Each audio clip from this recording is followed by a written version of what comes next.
Véritable success story de la radio Espace Guinée, les grandes gueules, détentrices des meilleurs scores radio en Guinée, de la meilleure émission talk show, a donné le créneau horaire du départ au bureau et du retour à la maison, récoltant depuis des années consécutives le titre d'émission la plus écoutée en Guinée, toutes catégories confondues.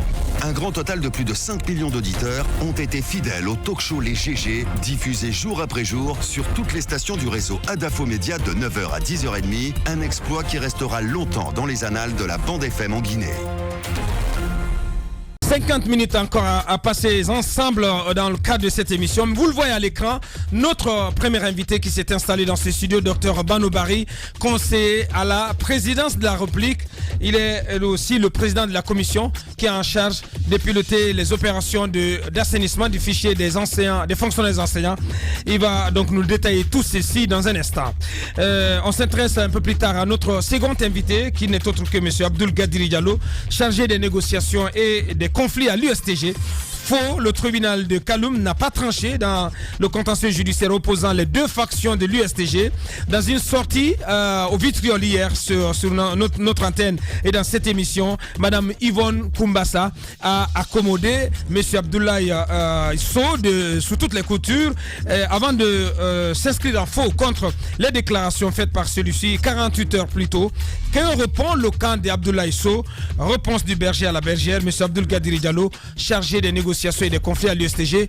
Vous allez l'écouter dans cette émission un peu plus tard. On va recevoir notre invité. Bonjour à vous, Dr Banou Bari. Bonjour. Le plaisir de vous accueillir chez nous. C'est un plaisir partagé. Merci. Alors, Dr Banou, il est important que nous revenions sur ce sujet, notamment les négociations et le processus de travail qui est déclenché par votre département et les sorties médiatiques des responsables du SLEG, qui vont bientôt, ou qui s'ils l'ont déjà pas fait, vont appeler une nouvelle fois à la grève, soi-disant que le gouvernement en face d'eux a la mauvaise foi ou a la mauvaise volonté de mettre en application les accords qui ont été signés le 10 janvier. Qu'en pensez-vous? Le point central de l'accord, c'est le point 2 et porte sur la mise en place de la commission chargée de l'assainissement du fichier des fonctionnaires enseignants. Cette commission a été mise en place par un arrêté conjoint et durant tout le mois de février, nous avons travaillé. Essentiellement, nous avons travaillé sur la méthodologie de travail. C'est-à-dire que nous avons essayé de déterminer quels sont les documents que nous allons utiliser au moment de la collecte de l'information. Quel est l'instrument de collecte des données? Nous avons aussi déterminé la trajectoire des missions sur le terrain. Oui. Il faut savoir que nous avons aujourd'hui, dans le document que nous avons produit, déterminé qu'il y a 8272 écoles primaires et secondaires en Guinée. 8272. 52 écoles professionnelles, 17 universités et 30 centres de recherche. Nous devons chercher sur le terrain sensiblement 48 871 fonctionnaires enseignants. Nous avons décomposé ce fichier du FGA entre le niveau des cabinets où à l'enseignement supérieur 2329 sont payés, 2049 sont payés à l'enseignement technique au cabinet et 1284 au MENA. Nous avons aussi décomposé le même fichier entre Conakry et l'intérieur du pays. À Conakry, il y a 8127 personnes qui sont payées. Sur la ligne Bokeh, parce que nous avons décomposé le pays en ligne, nous avons 6662 à retrouver. À Kindia, 7000 sur la ligne Kindia, 7860.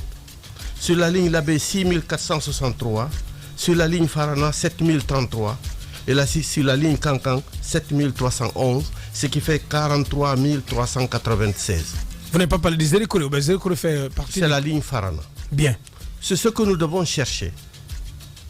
Nous avons déterminé la trajectoire de toute la mission. pendant la période du mois de février. Parce que pour avoir un budget réaliste, il faut avoir un maximum de précision. Entre Conakry et les préfectures, nous avons déterminé qu'il faut 20 743 km. Entre les préfectures et l'ensemble, les 344 sous-préfectures de la Guinée, c'est 21 933 km. Et entre les sous-préfectures et chaque école de Guinée, nous avons déterminé 66 550 km. Le tout, le territoire qu'on va couvrir, c'est 109 226 km. Nous avons aussi fabriqué le questionnaire qui va servir à la collecte des données. Je vais vous laisser un exemplaire ici. Ensuite, nous avons produit les lettres. La lettre des ministres sectoriels pour dire aux enseignants le démarrage va avoir lieu et quels sont les documents qu'ils doivent réunir. Essentiellement, la lettre est là. Oui. Nous souhaitons que tous les enseignants de Guinée photocopient par devers eux et gardent, en attendant l'arrivée de la mission, 12 documents. Bien. Leur fiche biométrique, leur copie de l'extrait de naissance, la copie du diplôme le plus élevé, la copie de la pièce d'identité ou du passeport valide, la copie de l'arrêté d'engagement, la copie de l'acte d'affectation, la copie du certificat de prise de service pour les enseignants du secondaire, la copie de l'acte de nomination au poste occupé, la copie du dernier bulletin de salaire, présenter le cahier de préparation pour les enseignants du primaire, la copie de l'emploi du temps pour les personnels du secondaire et de l'enseignement technique et la copie du plan de cours pour ceux qui dispensent des cours dans les universités et les instituts. Et la dernière des choses que nous avons eu à faire, nous avons produit une lettre pour les ministres sectoriels pour qu'ils l'adressent au ministre de la fonction publique, car nous avons près de 5000 enseignants du MEDA qui travaillent à des endroits où leur salaire ne se trouve pas domicilié. Pour que le ministère de la fonction publique, qui est celui qui est en charge de ce dossier, puisse renvoyer le salaire à l'endroit. Au niveau de l'enseignement technique, nous avons 487 enseignants dont le salaire n'est pas domicilié à leur lieu de travail. Et à l'enseignement supérieur, on a 750 personnes.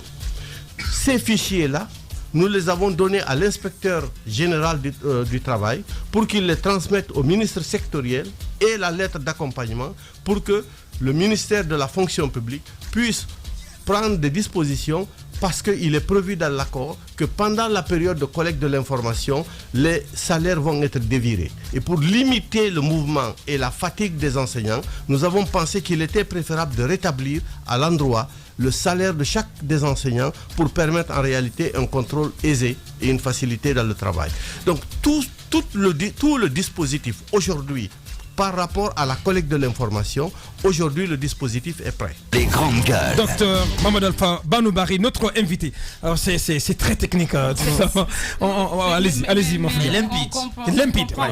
Alors dites-nous, quand est-ce que ce travail va commencer? Voilà. Dites-nous comment ça va se passer. J'ai vu dans la note circulaire que ce sera pour le mois de mars et d'avril. Est-ce que c'est largement suffisant pour faire tout le travail que vous comptez faire? Oui, alors, vous savez, le temps, on peut l'étendre comme on veut. Le principe, c'est qu'on réduit le temps et on augmente la cadence du travail. Parce que si on augmente le temps, ça augmente le budget. Et si le budget est élevé, c'est toute la Guinée qui va crier. On va dire, Bano est venu pour se partager l'argent. Donc c'est un budget très réduit. Que vous n'avez pas pour le moment. Que nous avons. Vous l'avez déjà. Nous avons soumis la note méthodologique et tous les instruments au Premier ministre, y compris le détail du budget. Les grandes gueules. Le gouvernement a statué et a accordé le budget. Hier, le document permettant de libérer l'argent a été signé par le ministre du budget et le directeur national du budget. Bien. Dans les conditions normales, le budget sera prépositionné dans les 72 heures. La semaine prochaine, d'ici la fin de la semaine, nous avons donc déterminé l'équipe qui va faire ce travail et nous allons les sélectionner, les déterminer et nous allons nous réunir à partir de mercredi la semaine prochaine. Je vous invite. Ce sera probablement à l'université de Somponia. Il y aura une période de formation de 3 jours parce que cette fois-ci, nous allons collecter les données avec des téléphones Samsung Galaxy Les smartphones. ou des smartphones qui permettront en réalité de prendre aussi le point GPS de lieu d'enquête. Parce que ce que nous voulons, ce n'est pas simplement, contrairement à ce que les gens pensent, nous ne faisons pas ce travail simplement pour permettre une augmentation de salaire. Les grandes gueules. Nous voulons fournir au gouvernement des outils Des données fiables. fiables qui vont lui permettre en fait de prendre des décisions éclairées. Vous n'avez pas répondu encore à la question de Mafouda. Elle a posé une question simple. À quand vous La estimez formation, que cette c'est mercredi, opération jeudi. va commencer? Non, La formation- l'opération de recensement. La formation, c'est mercredi, jeudi, vendredi de la semaine prochaine. Oui. Nous allons tester les outils le samedi et le lundi prochain, nous allons commencer par Conakry. Nous allons travailler à Conakry pendant 7 jours et pendant ces 7 jours, nous allons tester le dispositif. Une sorte de phase pilote. Exactement. Nous allons tester le dispositif pour savoir, parce qu'il s'agit de collecter des informations et de les transmettre automatiquement dans un serveur. Et à partir de ce moment, en fait, on ne saisit plus de données. Les données sont définitivement saisies et le traitement sera rapide. Si Voilà. c'est pas une indiscrétion, c'est combien s'élève le budget pour gérer toute cette grosse opération? Les grandes Je vais vous gueules. dire exactement. Le budget prend en charge des per diem, il prend en charge la location des véhicules, le carburant, il prend en charge l'achat des téléphones, des ordinateurs, 2 photocopieuses, du papier et de l'encre. Grosso modo, Aussi l'hébergement. oui, c'est-à-dire que le per Restauration, diem, hébergement. le per diem, per diem, ça prend l'ensemble, d'accord. tout. Ok. Alors, grosso modo, le budget est le plus raisonnable de tous les budgets que vous avez pu imaginer en Guinée depuis qu'on a commencé à faire des opérations de contrôle du personnel. Bien. C'est le plus faible parmi tous les budgets du monde. Il est élevé à combien? Je ne me rappelle pas Ah exactement. ben non. On est allergique aux chiffres. faible, Donc, docteur. ça ne passe pas, docteur. Oui. Ça fait à peu Vous nous près rassurez que c'est le plus faible. Estimativement. En tout cas, il est inférieur à ce que j'ai vu annoncer dans les médias. Il est de combien? Combien? C'est combien? C'est 2 milliards? Il est inférieur à combien? Inférieur, largement inférieur à ce montant. Donc, À 2 milliards. c'est combien alors? Largement inférieur à cela. Ben, c'est combien, docteur, quand même? Non, mais c'est pas un secret, quand même. C'est de l'argent public, docteur. Aux alentours Non, de combien? vous êtes un monsieur propre, monsieur transparence, docteur. Donc, vous ne pouvez pas cacher cela. Nous, on s'est serré la ceinture pour Les grandes essayer gueules. Oui. d'avoir On comprend tout ça. avoir une situation dans laquelle les gens vont se dire ils sont là pour se partager. Mais l'argent. Non, le per diem journalier par agent recenseur, il est de combien? 400 000. 400 000. Et ça comporte aussi le logement, les frais de logement. L'aubergement? Oui. Non. Ah non, Ah ouais, c'est ça, faible, ça donne une indication. Ah oui, c'est Ça donne assez une faible, indication. C'est assez faible. C'est très bien. Une chambre Allez-y, d'hôtel Tama. à l'intérieur Non, du pays, c'est au moins 250 000. Ben, tout ce que vous Voilà, savez. vous avez des per diem, lancez quand auquel même cas. quelque chose. On pourrait assister à une augmentation, en tout cas cette marge que vous décriviez tout à l'heure par rapport au temps mis pour faire le travail. Est-ce que ça pourrait inclure C'est aussi flexible, une augmentation c'est flexible. du budget lorsque besoin s'impose? Pour le moment, si vous voulez, nous avons soumis un budget qui a été adopté en l'état par le Premier ministre et le gouvernement. Nous ne pensons pas avoir besoin de faire des rallonges là-dessus. Nous avons décomposé les trajectoires de telle sorte qu'on est certain que pendant la période que nous avons déterminée, il est possible de collecter les informations. Parce que, je vais vous dire, je vous donne un exemple. Oui. Vous prenez un véhicule qui doit aller de Dubreka à Bofa. Il ne va pas à Bofa. Il passe par toutes les sous-préfectures et tous les villages avant d'arriver à Bofa. Et nous avons un itinéraire précis. C'est-à-dire qu'on lui dit, vous quittez Dubreka, le premier village dans lequel se trouve une école, ça s'appelle tel, vous passez par là. Vous collectez l'information et vous passez à tel autre endroit. Ensuite, vous passez à tel autre endroit. Et si vous arrivez à tel endroit, vous bifurquez à droite ou à gauche. C'est-à-dire que... Avec une sorte de mapping. ça, c'est- Exactement. Nous Ouais. avons fait Ok. un mapping total sur l'ensemble du territoire national. Ce qui fait que personne ne va se perdre. Et chacun va faire le travail sur la base de ce que nous avons pensé. Alors, Ça va mobiliser du monde. Combien d'agents recenseurs? 30. 30 pour tout le pays. Oui. alors Sur 10 véhicules, en raison de 3 par véhicule. d'accord. Et pour combien de temps, vous avez dit? Alors, on a programmé un mois. Un mois. D'accord. Alors, docteur, premièrement, cette observation, vous aviez, je crois que c'était juillet 2018, vous avez fait un travail plus ou moins similaire. Oui. Et vous nous avez dit que ça avait été possible sans frais. Oui. L'État n'avait rien payé. Oui. Pourquoi est-ce que cette fois-ci, on n'a pas pu faire les mêmes choses? Est-ce que c'est pour des besoins d'efficacité ou l'urgence vous contraignait à cela? C'est la première question. La deuxième question, on a le document de la méthodologie et on a compris que cette opération allait être complémentaire de celles qui avaient déjà existé. Oui. Dans quelle mesure les premières vont-elles contribuer à l'opération de Main-Plan? Alors, vous savez qu'en février 2018, le président de la République m'avait instruit de travailler avec le ministère de l'Administration du Territoire pour faire ce même travail, l'assainissement du fichier du secteur de l'éducation. À l'époque, on avait sollicité l'appui de l'administration du territoire, en particulier les gouverneurs, les préfets, les sous-préfets, les chefs de quartier. Ils ont collecté des informations et nous ont transmis ces informations. Nous les avons traitées pratiquement pendant près de 4 mois, des va-et-vient. Par exemple, on constate qu'il y a une différence dans le numéro matricule et puis on renvoie et on demande des corrections. On a ce travail. À partir de ce travail, on s'est rendu compte qu'il y avait 11 148 qu'on n'avait pas retrouvés. On a demandé à l'inspection d'État de compléter ce travail, de vérifier sur les 11 148. On s'est rendu compte que les 11 148 concernent à la fois, disons, des cas d'abandon, des fictifs, des décédés, mais aussi des fonctionnaires enseignants de l'enseignement supérieur qui sont domiciliés à l'intérieur du fichier du MENA. 750. Toutes les universités de l'intérieur du pays. Si vous demandez, vous appelez, vous prenez le téléphone, vous appelez à Kindia, ils vont vous dire sur le bulletin de salaire, c'est écrit gouvernorat de Kindia. Ça veut dire qu'en fait, ils ont un DRH à Kindia à l'université, mais ils sont payés au niveau du gouvernorat. La même chose à Dalaba, ils sont payés au niveau de la préfecture. On s'est rendu compte que l'enseignement technique, pour l'essentiel, les cadres de l'enseignement technique sont payés à l'intérieur du MENA. Troisième des choses que nous avons constatées, c'est qu'il y a un certain nombre d'écoles, pour les gens de l'administration du territoire, ils ne font pas partie du MENA. Les écoles franco-arabes, ils n'ont pas collecté les informations en considérant qu'ils ne relèvent pas du MENA. Les centres NAFA, ils n'ont pas collecté. Les écoles de formation professionnelle pour les femmes, c'est CAPA ou je ne sais pas quel est le nom, là aussi ils n'ont pas fait. Exactement. Et d'autres personnes qui n'ont pas de bureau. Vous avez ce que l'on appelle les DSCE, c'est-à-dire Direction sous-préfectorale de l'éducation, c'est-à-dire en fait au niveau de chaque sous-préfecture vous avez un cadre du MENA qui assure un peu une supervision de proximité. Ouais. Il n'a pas de bureau. Et donc l'administration du territoire n'a pas collecté ces informations.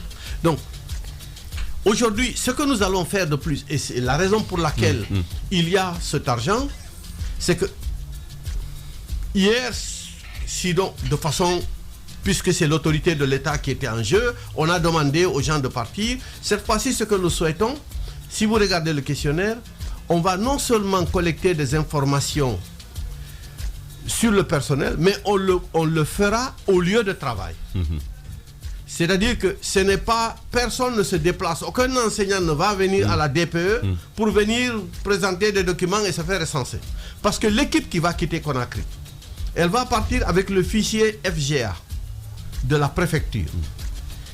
Ils vont partir avec les documents, la fiche biométrique de tous les enseignants de la préfecture, l'extrait de naissance et la photocopie du diplôme.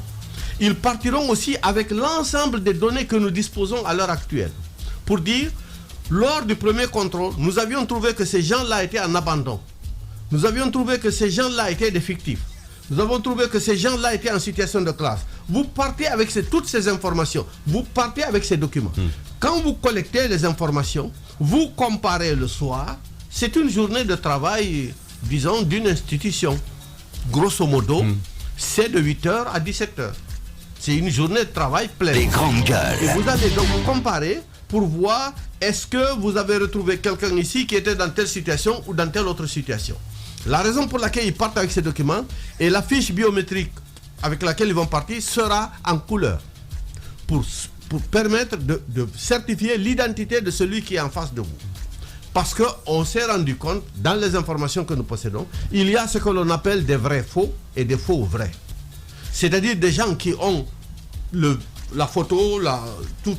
Mais en fait, les documents qui sont dedans ne sont pas leurs propres documents. Ouais. Et il y en a d'autres qui ont les documents, mais en réalité, ce n'est pas leur photo. Et donc, c'est pour cela qu'on veut aller avec une fiche biométrique en couleur. Parce que les informations, les documents que chacun doit présenter, on doit les mettre avec les documents partis. Une espèce de On confrontation. le met et on ramène le tout à Conakry. C'est à l'équipe à Conakry le soin de faire une comparaison. Parce que l'assainissement, vous avez compris que ce n'est pas simplement de trouver les personnes, c'est aussi de savoir est-ce que ces personnes ont effectivement les qualifications auxquelles elles prétendent. C'est-à-dire que nous allons confronter l'ensemble de ces données et ces documents, on va les envoyer dans les écoles de formation pour dire Monsieur X nous a dit qu'il possède ce diplôme et que c'est vous qui avez délivré ce diplôme. Nous demandons une certification officielle. Contrôle de la sincérité des documents annoncés. Bakar Diallo, si vous permettez, pardon. Ouais. Les grandes gueules. Alors, question, le SLEG a demandé, SLEG, USTG, gouvernement, donc ils ont demandé de pouvoir participer à toutes ces opérations. Et je vois bien que dans les missions qui vont être envoyées à l'intérieur du pays, ce ne sera pas nécessairement des gens provenant du gouvernement ou du SLEG ou de l'USTG, ça peut être des agents comme ça que vous recrutez, que vous formez. La question que je me pose, c'est à quel niveau de la chaîne est-ce que le SLEG ou l'USTG vont intervenir? Et pourquoi faire? Alors, la supervision, le gouvernement, les services de l'État guinéen vont avoir un dispositif qui leur permet de superviser l'opération. Le SLEG et l'USTG vont avoir leur propre dispositif. Chacune des composantes va avoir les moyens de pouvoir déployer du personnel pour assurer la supervision, pour s'assurer que les informations, et lorsque des données sont collectées, elles sont, avant de partir, ces documents-là sont partagés avec les structures à la base pour dire voici ce que nous avons trouvé. Nous souhaitons une certification. Une sorte de visa. Exactement, de ces documents avant de revenir à Conakry. Ce qui fait que, si vous voulez, puisque le SLEG et l'USTG et le gouvernement sont des partenaires dans cet accord, naturellement, toutes les équipes, toutes les composantes auront la possibilité de superviser.